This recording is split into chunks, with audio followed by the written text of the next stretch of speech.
Et si je vous disais qu'un simple docker sénégalais est devenu l'un des plus grands cinéastes du continent et a osé défier les colons avec une caméra? Il n'avait ni grands moyens, ni soutien politique, mais il avait un stylo, une caméra et une courage de raconter l'Afrique autrement. Voici l'histoire d'Ousmane Sembène, le père du cinéma africain. L'homme qui a transformé l'indignation en art et qui continue d'inspirer des générations, même après sa mort. Le parcours d'Ousmane Sembène, figure tutélaire du cinéma et de la littérature africaine, prend ses racines loin des projecteurs et des projecteurs, dans l'écrin verdoyant et métissé de la Casamance, au sud du Sénégal. C'est à Ziguinchor, en janvier 1923, qu'il voit le jour, au sein d'une famille modeste, humble mais profondément ancrée dans les traditions locales. Son père était pêcheur, une profession qui liait l'homme à la nature, au rythme des marées et à la solidarité communautaire. Des valeurs qui imprégneront durablement la vision du monde du jeune Ousmane. Sa mère, quant à elle, incarnait la résilience et la force des femmes africaines, des qualités qu'il célébrera inlassablement dans ses œuvres futures. La Casamance, région à l'identité forte, riche de ses diversités ethniques et religieuses, a été son premier livre, sa première école. Il y a appris la vie par l'observation des siens, par les récits des anciens et par la dureté des tâches quotidiennes. Ce lien indéfectible avec la terre, la mer et les gens simples constituera le socle de son humanisme et de son engagement. L'éducation coranique a marqué les premières années de sa scolarité. Conformément aux pratiques de nombreuses familles sénégalaises, le jeune Ousmane fut envoyé à l'école coranique, le Dahara, où il apprit les fondements de l'islam, la récitation des versets et l'écriture en arabe. Cette immersion dans la culture islamique lui a apporté une rigueur intellectuelle et une sensibilité spirituelle, mais aussi, très tôt, une capacité à questionner et à interpréter les textes et les dogmes. Ses rapports avec son père étaient empreints de respect, mais aussi de cette distance qui caractérise parfois les figures paternelles traditionnelles. C'est dans ce cadre qu'il a sans doute formulé ses premiers refus, ses premières interrogations face à certaines rigidités ou à des pratiques qui lui semblaient éloignées de la justice. Bien qu'il ait toujours revendiqué son attachement à la culture africaine et son respect pour les religions, il a développé très tôt un esprit critique envers les institutions et ceux qui pouvaient se servir de la religion ou des traditions pour asseoir leur pouvoir ou justifier l'injustice. Le destin du jeune Ousmane le mène ensuite à Dakar vers l'âge de 13 ans, en 1936, une étape marquante qui va le confronter de plein fouet aux réalités du monde colonial et à l'âpreté de la vie urbaine. Cette nouvelle période fut une véritable école de la vie, bien plus formatrice que n'importe quelle institution scolaire classique. À Dakar, Ousmane enchaîne les petits boulots, des tâches souvent ingrates et mal rémunérées, apprenti mécanicien, maçon, aide-soignant ou encore apprenti charpentier. Ces expériences directes, au contact des ouvriers, des artisans et des petites gens de la capitale, lui offrent une immersion profonde dans les réalités sociales et les luttes quotidiennes pour la survie. Il voit de près les mécanismes de l'exploitation, les inégalités criantes entre colons et colonisés, et la résignation ou la colère silencieuse des travailleurs africains. C'est à cette période qu'il fait face aux humiliations coloniales quotidiennes, loin de la relative douceur de sa Casamance natale. Le racisme ordinaire, les discriminations institutionnalisées, la condescendance des administrateurs et des colons, la ségrégation de fait dans certains espaces publics, tout cela forge en lui une conscience aiguë de l'injustice et une indignation grandissante. Chaque insulte, chaque porte fermée, chaque injustice subie ou observée renforce sa détermination à comprendre et à combattre ce système. Il est témoin de la manière dont la domination coloniale non seulement exploite les ressources, mais aussi cherche à aliéner les esprits et à nier la dignité des peuples. Son passage par le système scolaire formel est bref et se termine par une expulsion, un événement qui, loin d'être un échec, marque le début d'un parcours d'homme révolté et autodidacte. Les raisons exactes de son expulsion sont variées, allant de la contestation de l'autorité à l'indiscipline, mais elles révèlent déjà un tempérament réfractaire à l'ordre établi et une incapacité à se plier aveuglément aux règles. Cette exclusion du système éducatif formel ne l'arrête pas. Au contraire, elle le pousse à une quête de savoir par lui-même, à une soif insatiable de lectures et d'apprentissage en dehors des sentiers battus. Il dévore tout ce qui lui tombe sous la main, des romans aux essais politiques, se forgeant ainsi une culture vaste et critique, loin des programmes imposés par l'administration coloniale. C'est cette période de jeunesse et d'autodidaxie qui façonne l'intellectuel engagé qu'il deviendra. En 1944, alors que la Seconde Guerre mondiale fait rage, Ousmane Sembène s'engage dans l'armée coloniale française. Ce choix, bien que contraint par la situation économique et le discours de la mère patrie, sera une expérience traumatisante et décisive dans son éveil politique. Il devient un tirailleur sénégalais, ces soldats africains enrôlés de force ou par nécessité pour défendre une patrie qui n'était pas la leur et qui les traitait avec mépris. Il participe aux combats en Europe, découvre l'horreur des tranchées, la violence de la guerre, mais aussi le racisme ordinaire et institutionnalisé au sein même de l'armée française. Les tirailleurs sont souvent sous-payés, mal équipés et relégués à des tâches ingrates, subissant une discrimination constante de la part de leurs officiers français. C'est dans ce contexte brutal qu'il est exposé de près à l'horreur de Thiaroye, un événement tragique qui va le marquer à jamais. En décembre 1944, des tirailleurs sénégalais, de retour du front et rassemblés au camp de Thiaroye, près de Dakar, se mutinent pour réclamer le paiement de leurs arriérés de solde et des primes de démobilisation. La réponse de l'armée française est sanglante. Des dizaines, voire des centaines de tirailleurs sont massacrés. Cet événement, que la France s'est longtemps efforcée d'occulter, incarne pour Sembène la trahison de la mère patrie envers ses soldats africains et la violence intrinsèque du système colonial. Il est le symbole d'une mémoire effacée, d'une histoire niée par les colonisateurs. Cette tragédie, qu'il immortalisa plus tard dans son film éponyme, sera une blessure profonde et une source inépuisable d'inspiration pour sa dénonciation de l'injustice coloniale et de la nécessité de réécrire l'histoire africaine par les Africains eux-mêmes. Ainsi, cette première phase de la vie d'Ousmane Sembène, de sa Casamance natale au camp militaire, est une période de formation intense.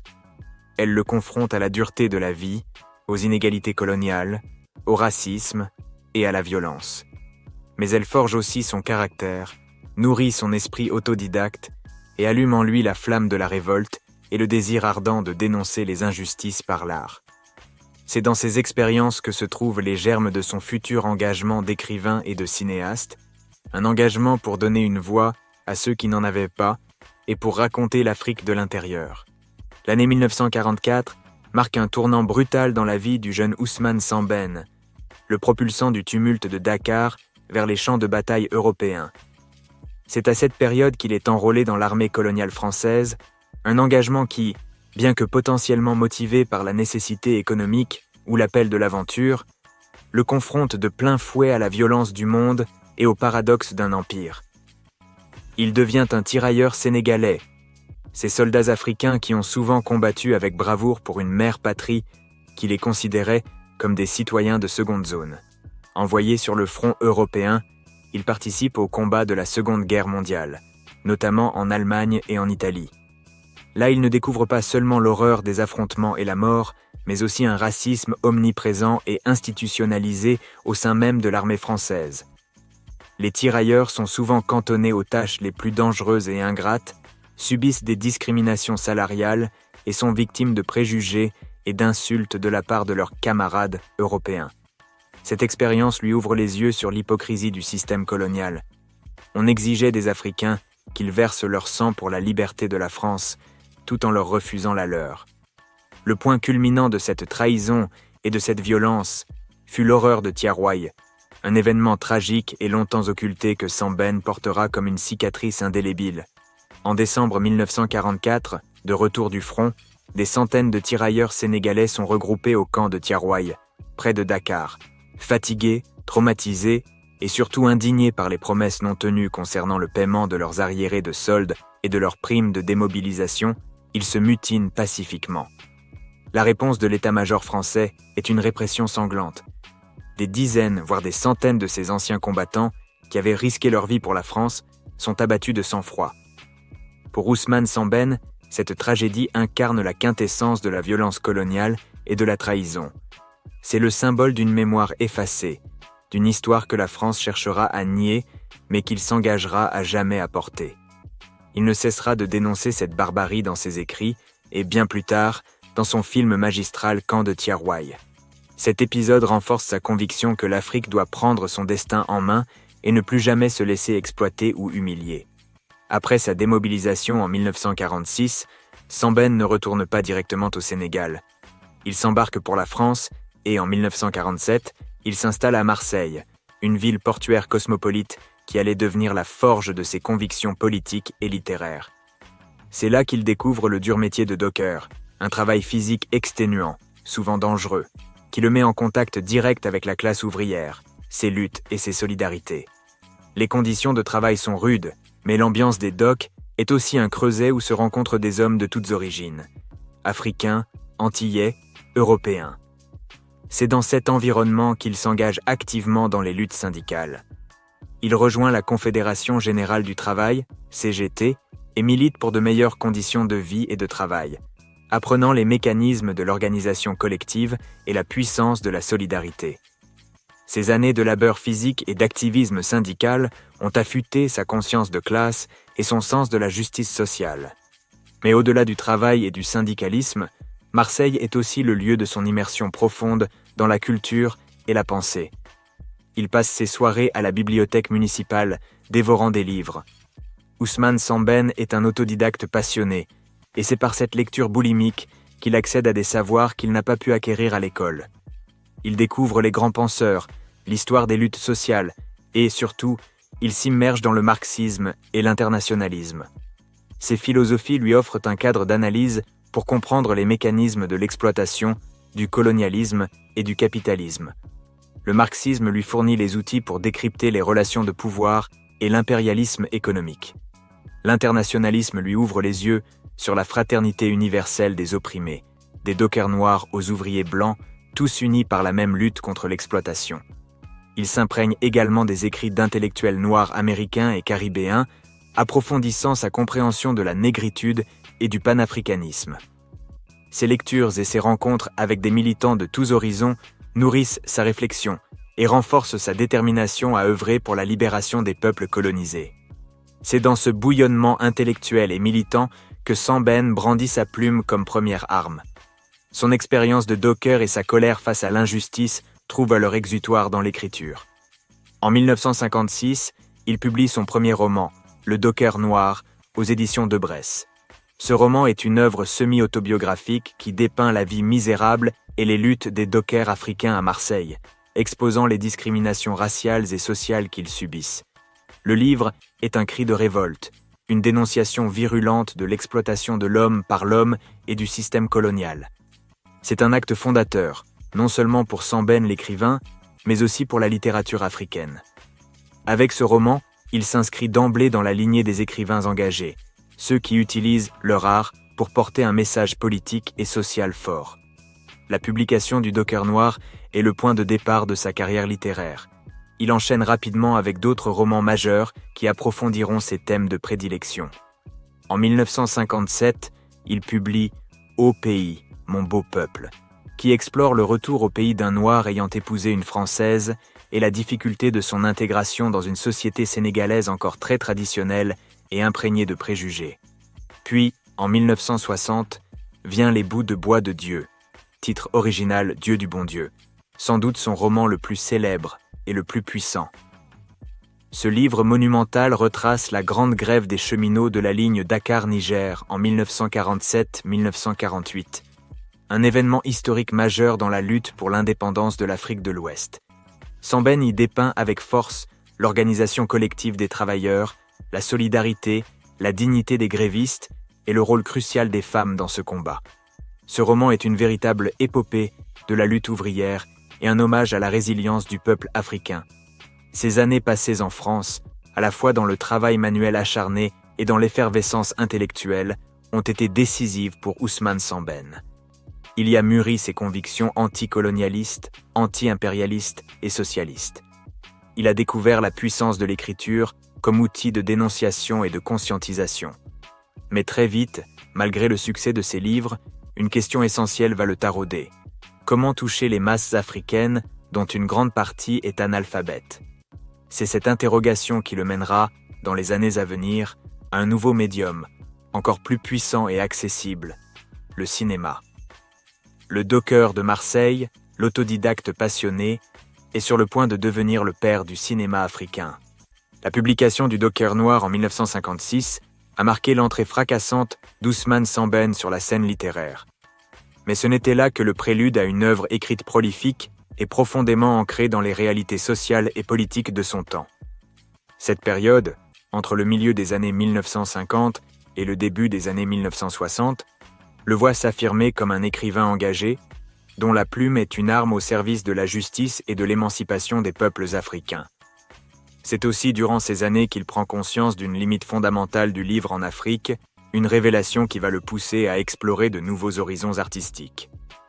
Après le succès critique et personnel du Docker noir, Sembène ne relâche pas son effort créatif. Il enchaîne rapidement avec Au pays, mon beau peuple, publié en 1957. Ce roman explore les défis complexes du retour au pays pour des Africains ayant vécu en Europe, et en particulier le mariage interracial. L'histoire suit Oumar Faye, un Sénégalais marié à une Française, Isabelle, qui retourne dans son village natal en Casamance. Le roman dépeint les difficultés d'intégration d'Isabelle dans une société rurale sénégalaise encore très attachée à ses traditions, mais aussi les tensions raciales et les préjugés qui subsistent des deux côtés. Sembène y aborde les thèmes de l'identité, de l'aliénation culturelle et de la confrontation entre modernité et tradition, avec une lucidité qui caractérise déjà son œuvre. Le livre met en lumière les pressions sociales, la méfiance envers l'altérité et la complexité des rapports humains au sein des communautés. Cependant, c'est avec Les bouts de bois de Dieu, paru en 1960, que Sembène atteint un sommet de sa production littéraire et s'impose comme un romancier majeur à l'échelle internationale. Ce roman est une œuvre épique et chorale qui retrace la grande grève des cheminots de la ligne Dakar-Niger de 1947 à 1948, un événement historique crucial dans la lutte pour l'indépendance de l'Afrique de l'Ouest française. Sembène y transforme un fait historique en une saga humaine bouleversante. Il ne se contente pas de relater les faits. Il donne une voix à tous les acteurs de cette grève, les cheminots bien sûr, mais aussi leurs familles, les femmes qui jouent un rôle héroïque en organisant la survie et la résistance, les enfants et même les figures de l'administration coloniale. Le roman met en scène la dignité de la lutte ouvrière africaine, la puissance de la solidarité collective face à l'oppression coloniale et la capacité des hommes et des femmes à se dépasser pour défendre leurs droits. Il dépeint avec une force rare la souffrance, la faim, la répression, mais aussi la résilience, l'ingéniosité et l'espoir. Les personnages, tels que Fakeïta, Maïmouna ou Penda, deviennent des archétypes de la résistance africaine. Sembène magnifie le rôle des femmes, souvent reléguées au second plan dans l'historiographie officielle, en montrant comment elles furent le véritable moteur de la grève, organisant la distribution d'eau, la nourriture et maintenant le moral des troupes. Les bouts de bois de Dieu est un hymne à la capacité du peuple à s'organiser et à se libérer. Il dénonce l'exploitation économique et sociale, le mépris colonial et la division des travailleurs. Ce roman a eu un impact considérable et reste une référence pour comprendre les dynamiques de la décolonisation et l'émergence d'une conscience politique africaine. La plume de Sembène, à travers ses romans, était résolument au service d'une cause, l'envie de dénoncer les injustices. Qu'il s'agisse de l'exploitation des dockers, des préjugés sociaux ou de l'oppression coloniale, chaque œuvre était un acte de résistance et de conscientisation. Il utilisait la fiction pour explorer des réalités complexes, donner une épaisseur humaine aux luttes et aux souffrances de son peuple et stimuler une prise de conscience collective. Ses romans étaient des fenêtres ouvertes sur l'Afrique de son temps, ses maux et ses espoirs, mais aussi des outils pour réécrire l'histoire du continent du point de vue des colonisés, loin des récits officiels des puissances coloniales. C'est précisément cette quête de conscientisation qui a mené Ousmane Sembène à une réflexion cruciale sur l'efficacité de son médium artistique. Le livre n'atteint pas tout le monde en Afrique.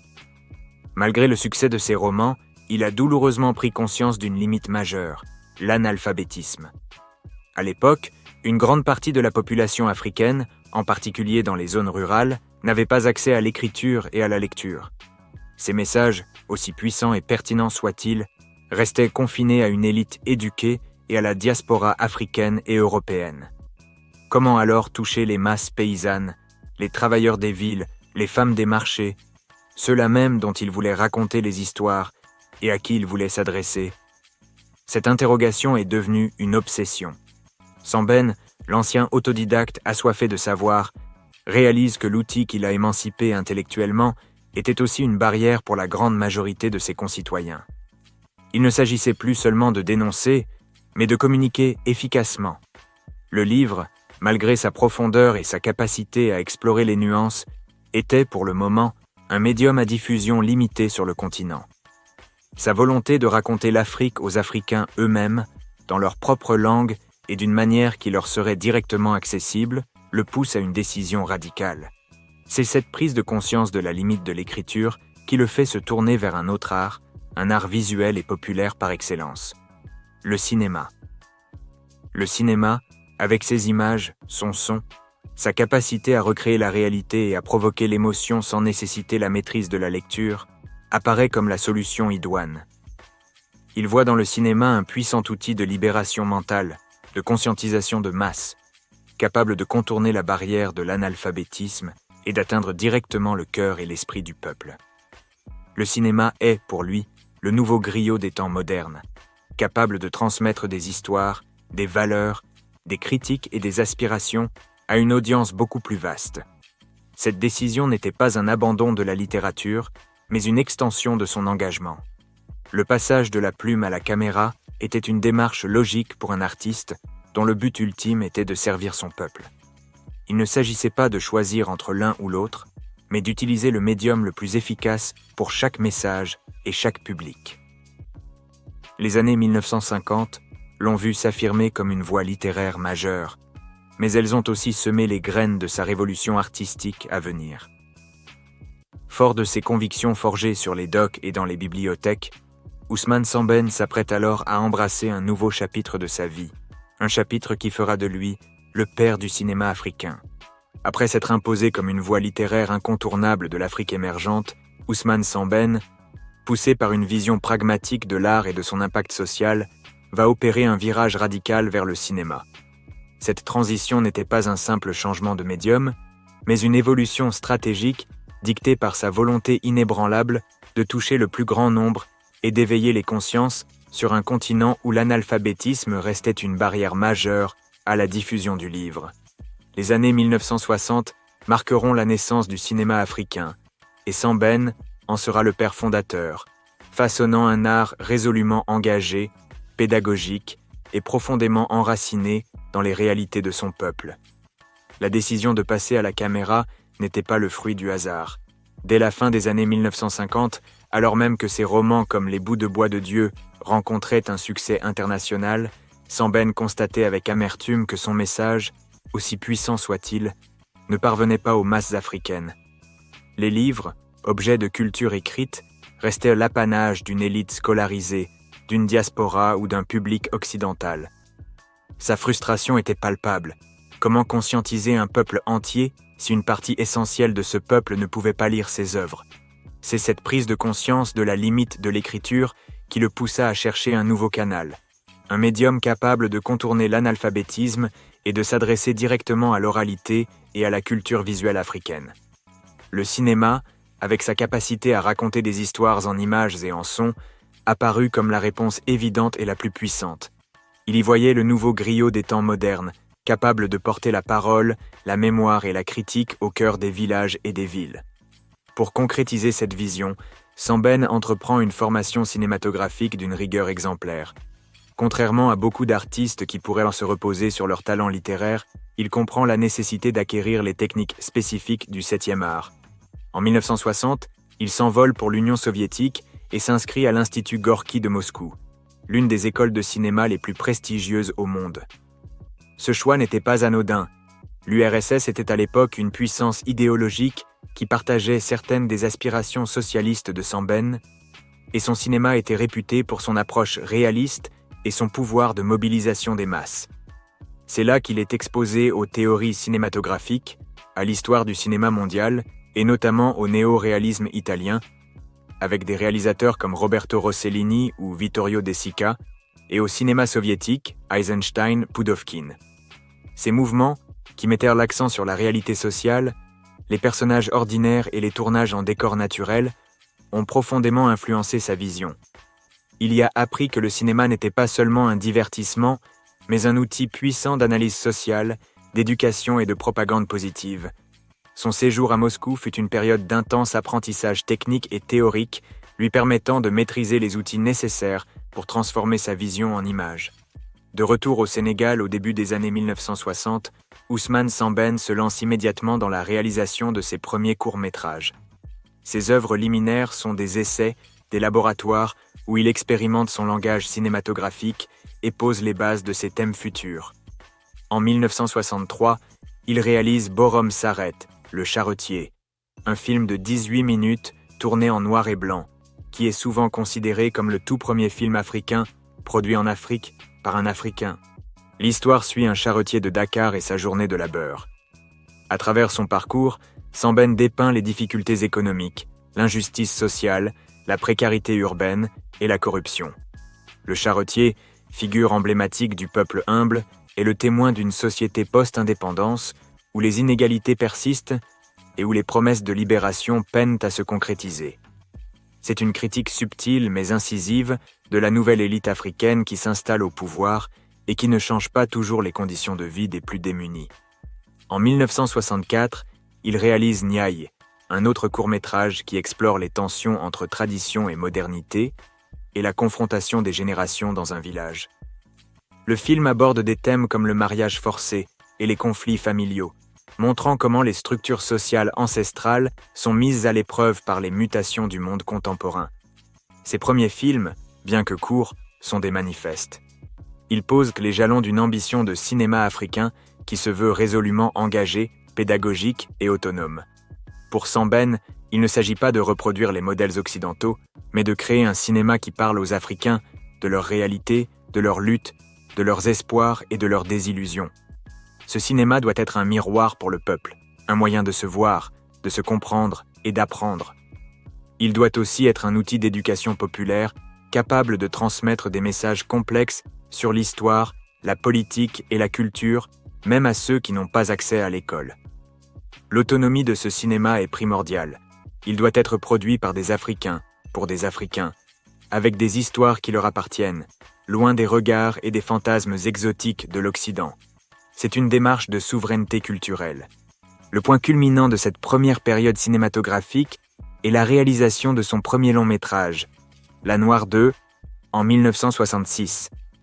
Ce film est non seulement une œuvre fondatrice du cinéma africain, mais aussi une réussite artistique et critique majeure. L'histoire est celle de Diwana, une jeune Sénégalaise qui quitte Dakar, pleine d'espoir, pour travailler comme bonne à tout faire chez un couple de Français sur la Côte d'Azur.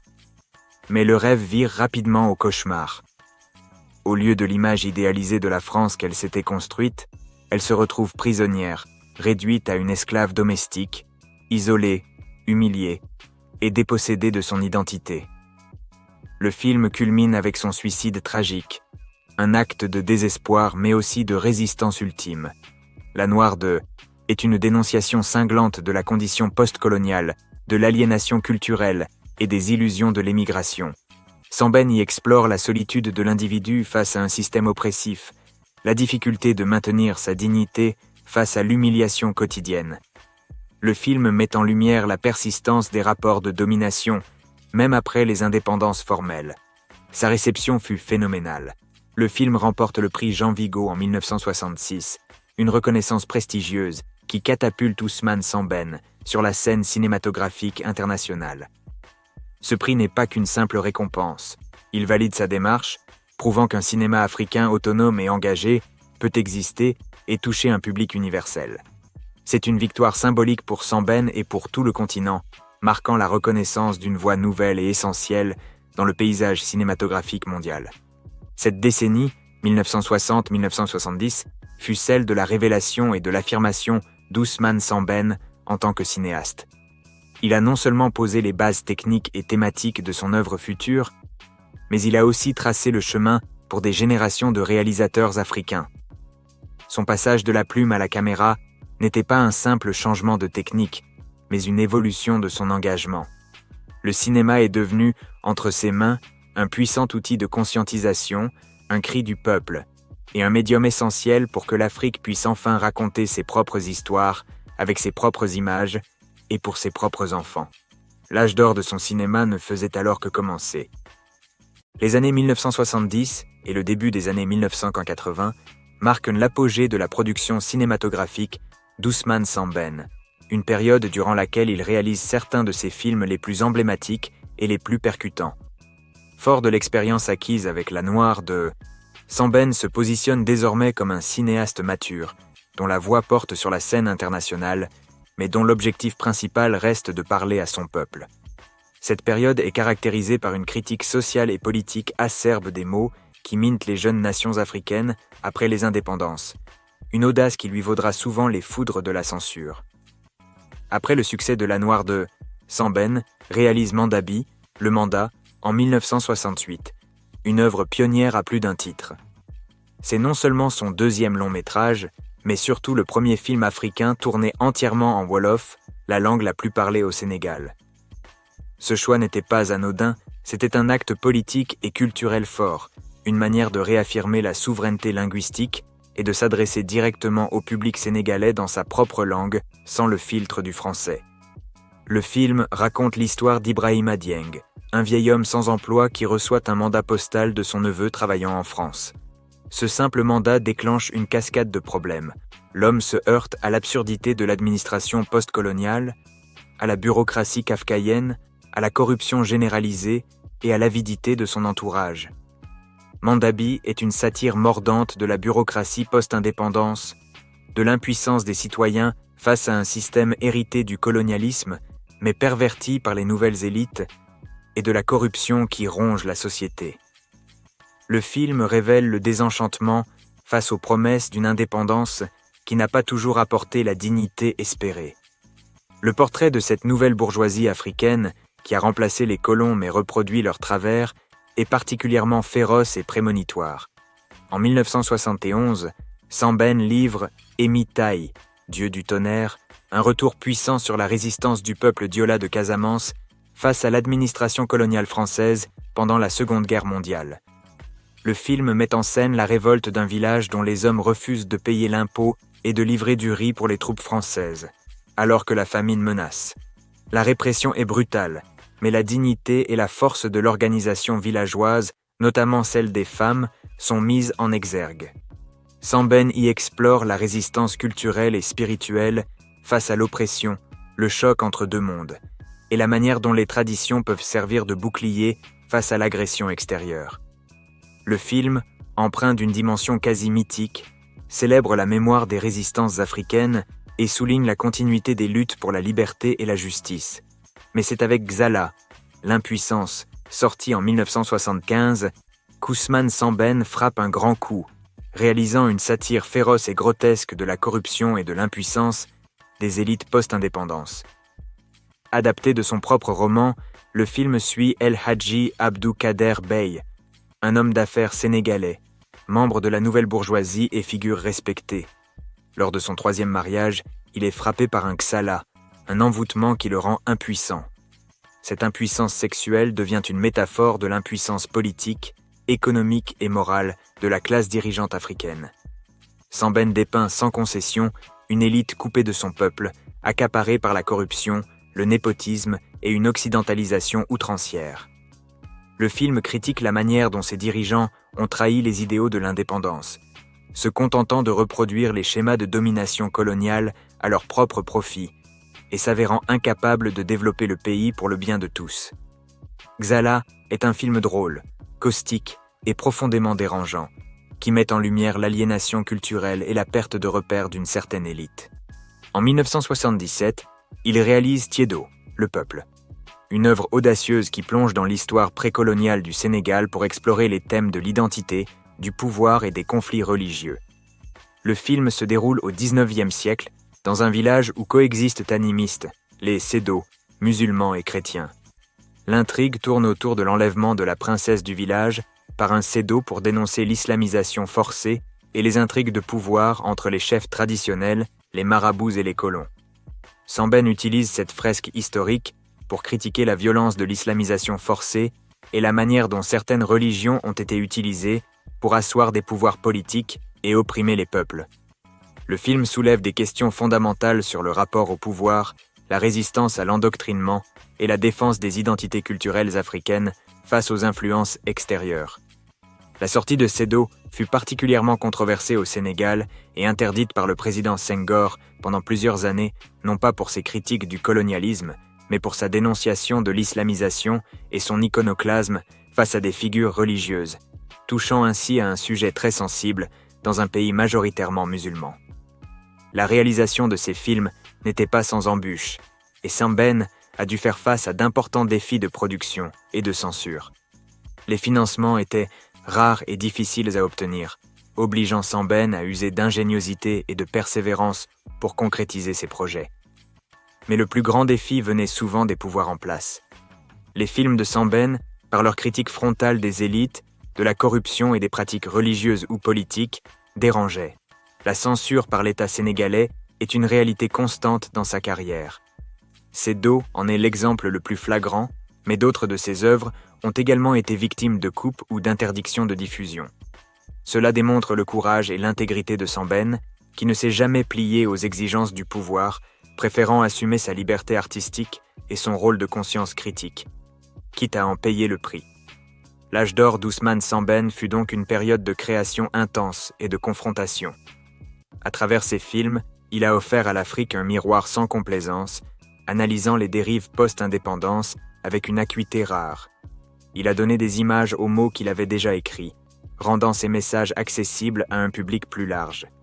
Ses œuvres de cette période sont devenues des classiques du cinéma mondial, non seulement pour leur qualité artistique, mais aussi pour leur portée politique et sociale, témoignant d'une vision incisive des réalités africaines et d'un engagement inébranlable envers son peuple. L'œuvre cinématographique d'Ousmane Sembène est bien plus qu'une succession de films. C'est un corpus cohérent, tissé de thèmes constants qui témoignent de ses préoccupations profondes et de sa vision critique du continent africain. Ces films, qu'ils soient historiques ou contemporains, sont des miroirs tendus à la société, des outils d'analyse et de conscientisation. La spécificité de son cinéma réside dans cette combinaison unique d'engagement politique, de pédagogie et d'enracinement culturel, faisant de lui un véritable griot moderne de l'écran. La critique du colonialisme et du néocolonialisme est sans doute le fil rouge le plus visible de l'œuvre de Sembène. Ayant lui-même vécu les affres du système colonial en tant que tirailleur et docker, il n'a cessé de dénoncer les mécanismes d'exploitation, de domination et d'aliénation qu'il engendrait. Des massacres de Tiaroy, immortalisés dans Camp de Tiaroy, aux humiliations quotidiennes vécues par Diouana dans la Noire 2, Sembène met en lumière la brutalité du système colonial et ses conséquences psychologiques et sociales. Mais sa critique ne s'arrête pas à la période coloniale. Il est l'un des premiers et des plus virulents à dénoncer le néocolonialisme, cette forme de domination qui persiste après les indépendances formelles. À travers des films comme Xala ou Gwelwar, il montre comment les nouvelles élites africaines, souvent formées à l'école coloniale, reproduisent les schémas d'exploitation et de dépendance vis-à-vis des anciennes puissances ou de nouvelles forces économiques mondiales. Le FMI, la Banque mondiale, l'aide internationale, tout est passé au crible pour révéler les mécanismes subtils qui maintiennent l'Afrique dans une position de subordination économique et politique, vidant de leur substance les souverainetés fraîchement acquises. Un autre axe majeur de son travail est la place de la femme africaine. Loin des clichés ou de la simple célébration folklorique, Sembène accorde aux femmes un rôle central et souvent héroïque dans ses récits. Elles sont les piliers de la société, les gardiennes des traditions, mais aussi les forces vives du changement et de la résistance. Dans Les bouts de bois de Dieu, version littéraire et l'esprit qui irrigue ces films, les femmes des cheminots organisent la survie et la logistique de la grève, démontrant une résilience et une inventivité hors pair. Dans Emitaï, ce sont elles qui défendent avec acharnement la dignité du village face à l'oppresseur colonial. Plus tard, avec Fahad Kiné, 2000, il brosse le portrait d'une femme d'affaires dakaroise moderne, indépendante, qui réussit dans un monde d'hommes, défiant les conventions sociales. Et bien sûr, dans son ultime chef-d'œuvre, Mouladé, La protection en 2004, il donne la parole aux femmes qui luttent contre l'excision, un combat pour la libération physique et psychologique. Sembène met en scène leur courage, leur solidarité et leur capacité à s'organiser pour faire face aux oppressions patriarcales et traditionnelles. Il les présente comme les véritables actrices de leur émancipation et du progrès social. Pour lui, la libération de l'Afrique passe indubitablement par l'émancipation de ces femmes. La corruption et la bureaucratie post-indépendance sont des cibles privilégiées de la critique de Sambène. À travers des films comme Mandabi et surtout Xala, il dépeint un appareil d'État lourd, inefficace, hérité du colonisateur mais désormais gangréné par le népotisme et le détournement de fonds.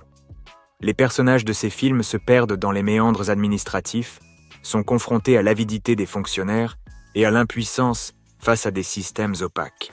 Le cas du personnage d'El Hadji dans le film éponyme est la métaphore parfaite de l'impuissance d'une élite qui a trahi son peuple, incapable de fertiliser le pays et de le mener au développement. C'est le désenchantement face aux promesses non tenues des indépendances, le constat amer que les nouveaux dirigeants, loin de servir le peuple, se servent eux-mêmes, reproduisant les travers des anciens colonisateurs. Sambène dénonce une bourgeoisie compradore, plus soucieuse de ses privilèges que du bien-être de la nation. Le thème de la tradition versus modernité traverse également toute l'œuvre de Sambène, non pas comme une opposition binaire simpliste, mais comme une exploration nuancée des chocs culturels et sociaux. Il montre comment les valeurs ancestrales sont mises à l'épreuve par l'urbanisation, l'occidentalisation, l'arrivée de nouvelles technologies ou de nouvelles religions. Il ne diabolise ni ne glorifie l'une ou l'autre. Il interroge leur coexistence, leurs frictions et leurs mutations. Dans Niaï, il explore les tensions familiales et le poids des coutumes. Dans Sedo, il remonte aux origines des conversions religieuses forcées, questionnant l'authenticité de certaines traditions et la capacité des peuples à préserver leur identité face aux influences exogènes. Il invite à une réflexion critique sur ce qui doit être conservé, ce qui doit être adapté et ce qui doit être abandonné pour permettre une évolution harmonieuse et souveraine de la société africaine. La langue est une autre spécificité fondamentale de son cinéma et un acte de souveraineté culturelle. Sambène, le premier, a insisté pour tourner ses films en langues africaines, principalement en Wolof, Mandabi, Xala, Mouladé. C'était une décision révolutionnaire à l'époque, où le cinéma africain naissant était souvent tourné en français pour des raisons de financement et de distribution. Pour Sambène, le Wolof n'était pas un simple outil de communication. C'était un véhicule de la culture, de l'identité et de l'authenticité. En utilisant la langue du peuple, il brisait la barrière de l'élite francophone, rendait ses films accessibles aux masses et affirmait l'autonomie culturelle de l'Afrique. C'était une manière de décoloniser le cinéma lui-même, de lui donner une voix et une âme profondément africaines. Cette approche a permis à ces films d'être des miroirs plus fidèles des réalités locales et de renforcer leur impact pédagogique. Enfin, la spécificité de son rôle de griot cinéaste est au cœur de sa démarche. Sambène se voyait comme un conteur, un éducateur, un éveilleur de conscience. Le griot, dans la tradition ouest-africaine, est celui qui détient la mémoire du passé, qui transmet les connaissances, qui critique et qui loue, mais toujours avec une fonction sociale. Sambène a transposé cette fonction dans le cinéma. Ces films ne sont pas de simples divertissements. Ils sont des leçons d'histoire, des analyses sociales, des interpellations politiques. Il voulait que l'Afrique se raconte elle-même, pour elle-même. Son cinéma était un cinéma du peuple, pour le peuple. Il donnait la parole aux sans-voix, aux opprimés, aux oubliés de l'histoire. Il a utilisé l'image pour éduquer, pour débattre, pour provoquer la réflexion et, in fine, pour inciter à l'action. Il était un artiste engagé dans la construction d'une identité africaine forte, fière et libérée. Sa caméra était sa manière de prolonger le rôle du conteur traditionnel en l'adaptant aux exigences et aux défis du XXe siècle. En définitive, les thèmes récurrents chez Ousmane Sambène, colonialisme et néocolonialisme, rôle de la femme, corruption des élites, tension tradition, modernité, usage des langues africaines, ne sont pas de simples sujets. Ils sont les piliers d'une vision du monde cohérente et d'un engagement inébranlable. Sa spécificité réside dans sa capacité à fusionner l'art et la politique, à utiliser le cinéma comme un outil de transformation sociale et culturelle, faisant de lui non seulement le père du cinéma africain, mais aussi une conscience morale et un guide pour les générations futures.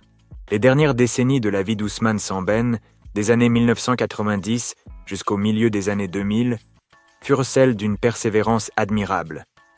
Malgré un âge avancé, des défis de production persistants et un certain isolement médiatique dans son propre pays, le vieux lion du cinéma africain n'a jamais cessé de créer, de dénoncer et d'éveiller les consciences. Cette période a été marquée par la réalisation de films puissants qui ont continué à explorer ces thèmes de prédilection, aboutissant à une reconnaissance internationale de plus en plus affirmée, même si la diffusion en Afrique restait un défi. Après plusieurs années de silence cinématographique suite à Camp de Tiaroy, 1987, Sambène revient sur le devant de la scène en 1992 avec Gelwar. Ce film est une satire cinglante des aides étrangères et de leurs conséquences parfois perverses sur les sociétés africaines. L'intrigue débute par la disparition du corps d'un patriarche catholique, Pierre-Henri Thioune, dit Gelwar, juste avant son inhumation. Il s'avère que son corps a été confondu avec celui d'un musulman et enterré par erreur dans un cimetière islamique, à cause d'une distribution d'aide alimentaire étrangère qui a détourné l'attention et généré un chaos administratif. Au-delà de cette histoire rocambolesque, Sambène dépeint une société sénégalaise minée par la dépendance vis-à-vis de l'aide internationale, qui, loin d'être une solution, engendre paresse, corruption et perte de dignité. Le film met en scène des personnages qui se disputent les sacs de riz et le lait en poudre, illustrant la manière dont cette aide peut devenir une béquille qui empêche le continent de se relever par lui-même. C'est une œuvre courageuse qui déconstruit le mythe de l'aide humanitaire désintéressée et appelle à une véritable prise en charge de son destin par l'Afrique, réaffirmant la nécessité de l'autosuffisance et de la dignité africaine. Le film est une critique du paternalisme occidental et de la complicité de certaines élites africaines qui profitent de ce système. Au tournant du millénaire, en 2000, Sambène nous offre un portrait lumineux de la femme africaine moderne avec Fahad Kiné. Ce film marque un changement de ton, moins didactique, plus chaleureux et plein d'espoir, tout en restant profondément engagé. Fahad Kiné est le personnage central, une femme d'affaires dakaroise qui a surmonté de nombreuses épreuves, grossesse non désirée, trahison masculine, pour devenir une entrepreneure prospère, gérante d'une station-service. Elle est à la tête d'une famille recomposée, élève seule ses enfants, issus de pères différents, et gère ses affaires avec une énergie et une indépendance remarquables. Sambène rend hommage à ces femmes africaines fortes et indépendantes qui sont les véritables piliers de leur famille et des sociétés africaines. Il les présente comme des héroïnes du quotidien, capables de braver les conventions, de réussir professionnellement et de concilier tradition et modernité. Le film est une célébration de la résilience féminine, de leur capacité à se réinventer et à affirmer leur autonomie dans un monde encore largement dominé par les hommes. C'est un message positif et inspirant sur l'émancipation féminine en Afrique. Son ultime chef-d'œuvre, et sans doute l'un de ses films les plus emblématiques, est Moula Adé, La Protection, sorti en 2004. Ce film, d'une puissance émotionnelle et politique rare, est un combat frontal contre l'excision, une pratique traditionnelle et mutilante encore largement répandue dans de nombreuses régions d'Afrique. L'histoire se déroule dans un village burkinabé où Koleardo Galossi, une femme dont la propre fille a été excisée, offre sa Moula Adé, une protection mystique, à 4 jeunes filles qui ont fui la cérémonie d'excision. Ce faisant, elle défie l'autorité des Salindana, les exciseuses, et des anciens du village qui défendent la tradition. Le film met en scène le courage de ces femmes qui s'opposent à une pratique ancestrale, le pouvoir de la sororité et la nécessité de remettre en question les traditions qui portent atteinte à la dignité humaine. Moula Adé est un plaidoyer puissant pour les droits des femmes et des petites filles, un appel à l'éducation et à l'autonomisation pour briser le cycle de la violence et de la souffrance. Le film a été acclamé à Cannes, où il a remporté le prix Un certain regard en 2004, juste avant la mort de Sambène. Cette consécration internationale a offert une visibilité immense à la lutte contre l'excision et a rappelé au monde entier l'engagement inébranlable de Sambène pour la justice sociale et les droits humains. Ces dernières œuvres ont solidifié la reconnaissance internationale d'Ousmane Sambène. Au fil des ans, il avait déjà accumulé de nombreux prix et distinctions, mais Moula Adé a agi comme une ultime consécration, affirmant son statut de maître incontesté du cinéma mondial. Des rétrospectives de son œuvre furent organisées dans les plus grandes cinémathèques et festivals du monde.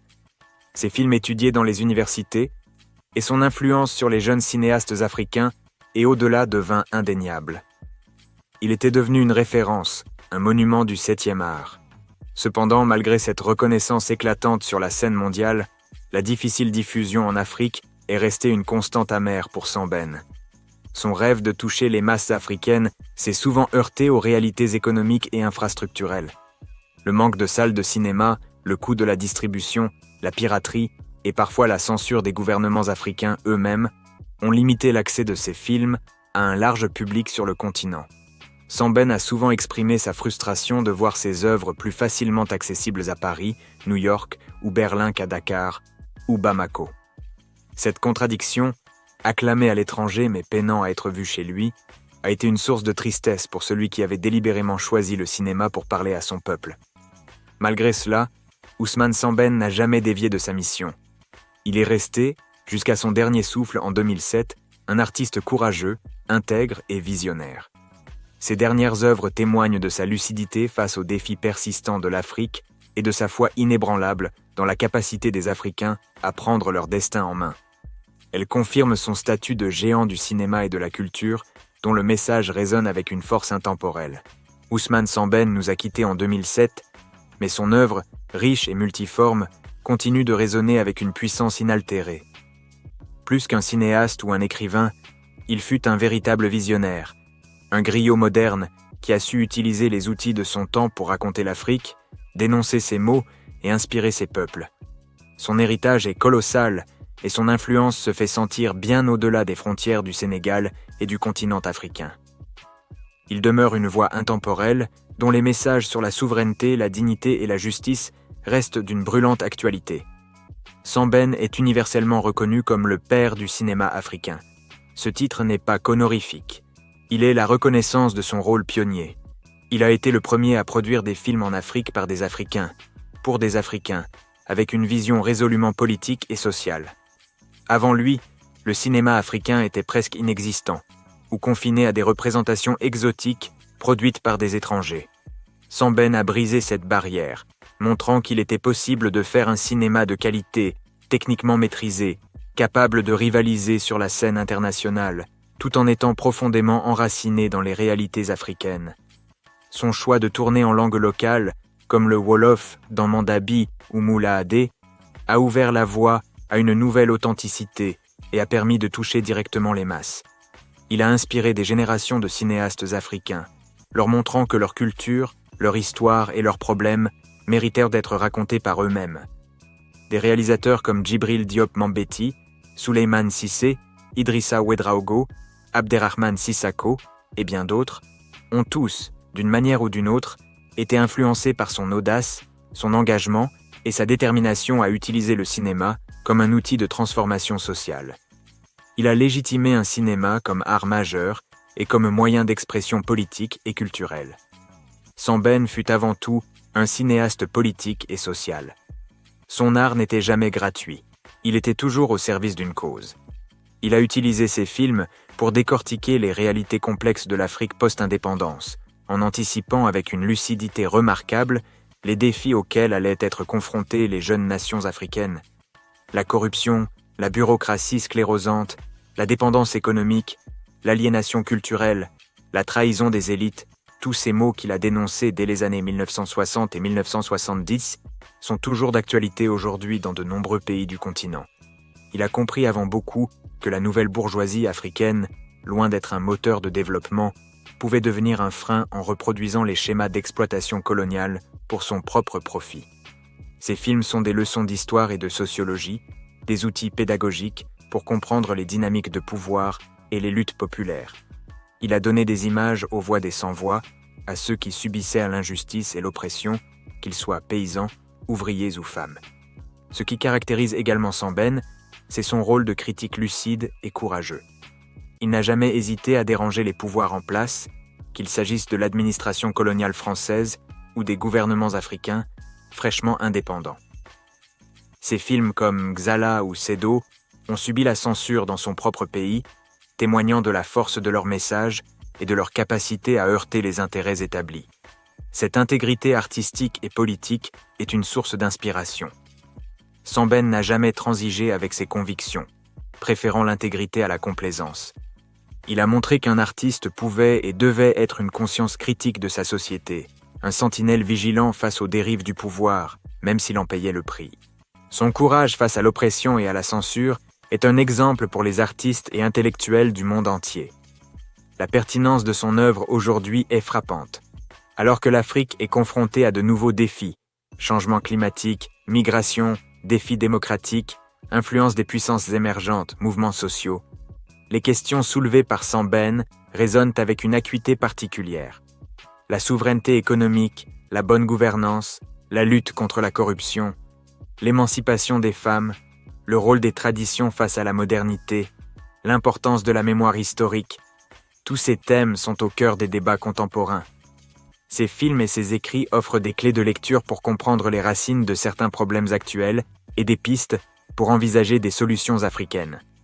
Par exemple, le débat sur le financement étranger des ONG et la nécessité d'une souveraineté affirmée, qui agite actuellement le Sénégal et d'autres pays, trouve un écho direct dans la critique du néocolonialisme et de l'aide conditionnée qu'opérait Samben dans des films comme Gelwar. Son message sur la nécessité pour l'Afrique de se défaire de toute forme de tutelle et de prendre son destin en main reste d'une actualité brûlante. Enfin, Ousmane Samben restera dans les mémoires comme un griot moderne, un passeur de mémoire et d'avenir. Le griot est celui qui transmet l'histoire orale, les légendes, les généalogies, les sagesses du passé. Samben a transposé cette fonction dans l'ère moderne, utilisant le cinéma pour documenter, analyser et transmettre la mémoire des luttes et des espoirs africains. Il a donné à l'Afrique la possibilité de se regarder, de se comprendre et de se projeter. Ces films sont des archives vivantes de l'histoire du continent, des témoignages de sa résilience et de sa capacité à se renouveler. Mais il était aussi un passeur d'avenir, un prophète lucide qui, par sa critique, cherchait à bâtir un futur meilleur. Son œuvre invite à une réflexion permanente sur l'identité africaine, sur la place du continent dans le monde et sur les chemins de son émancipation. Il a rappelé que la véritable indépendance ne se limite pas au drapeau, mais réside dans la capacité des peuples à penser par eux-mêmes, à agir pour eux-mêmes et à raconter leurs propres histoires. Son appel à décoloniser les esprits reste un impératif. Ousmane Samben, le pêcheur devenu écrivain et cinéaste, est un colosse dont l'ombre bienveillante et exigeante plane toujours sur la culture africaine. Son combat pour une Afrique libre, lucide et maîtresse de son destin, mené avec l'outil de l'art, est un héritage précieux qui continuera d'inspirer les générations futures à chercher la vérité, à dénoncer l'injustice et à construire un continent fier et souverain. Nous arrivons au terme de notre exploration de la vie et de l'œuvre d'Ousmane Samben, le géant qui a tracé la voie du cinéma africain et dont la voix continue de résonner avec une force inégalée. De son enfance en Casamance au projecteur du monde, en passant par les luttes syndicales à Marseille, Samben a été un témoin et un acteur infatigable de son temps. Il a dénoncé le colonialisme, le néocolonialisme, la corruption des élites et a célébré la résilience du peuple africain et la force inouïe de ses femmes. Samben n'était pas un artiste qui créait pour le simple plaisir de l'art. Il était un griot moderne, un passeur de mémoire et un éveilleur de conscience. Sa caméra était son arme, sa plume son bouclier, toujours au service de la vérité et de la dignité.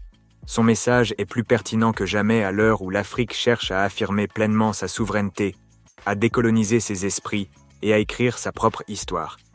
Nous espérons que cette immersion dans le parcours de ce héros inattendu vous a éclairé et inspiré. Son œuvre nous rappelle l'importance de la lucidité, du courage et de la persévérance face à l'injustice.